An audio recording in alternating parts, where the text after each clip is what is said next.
Hier soir, le Stade Pater était en effervescence. Plus de 10 000 fidèles commémoraient les 180 années, 180 années de présence de l'Église de Jésus-Christ des Saints des Derniers Jours en Polynésie française.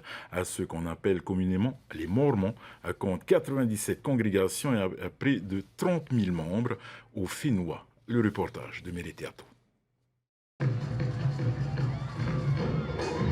Le 30 avril 1844, les elders Addison Pratt, Noah Rogers et Benjamin Grouard ont foulé le sol de Tubuai. C'est ce que célébraient hier soir au Stade Pater les membres de l'Église. Elder Ulysse Suarez, membre du collège des 12 apôtres, invité spécialement pour l'occasion, se dit ravi face à l'engouement des Polynésiens. Je suis très content d'être ici, de participer de cet événement pour une célébration très importante pour nous à l'Église de Jésus-Christ des Saints des Derniers Jours. Et les gens sont très réceptifs, avec un cœur rempli d'amour. Et ils répondent avec amour à toutes les choses que nous faisons. Nous sommes très reconnaissants pour tout que les gens de Polynésie ont fait pour nous. Merci beaucoup. Après plus d'un siècle d'évangélisation au Fénois, ce n'est qu'en 1972 que la présidence du pieu de Papeete est remise entre les mains des Polynésiens.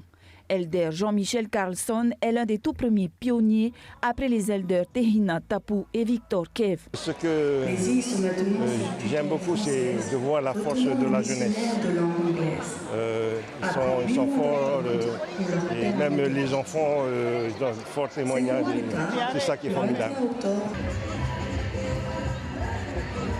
Une première partie sur la pelouse où la génération montante a su montrer leur ferveur à travers des prestations culturelles.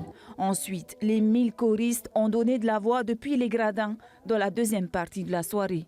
Une partie spirituelle dédiée à l'échange et à la remise en question. On se remet en cause par rapport à son engagement spirituel, mais aussi on prend des engagements et on essaye de continuer à marcher sur ce qu'on appelle le chemin des alliances. On a fait des alliances avec Dieu, avec soi-même, avec sa famille. Et donc c'est le moment justement de rebooster tout ça et de renouveler sa foi en Jésus-Christ.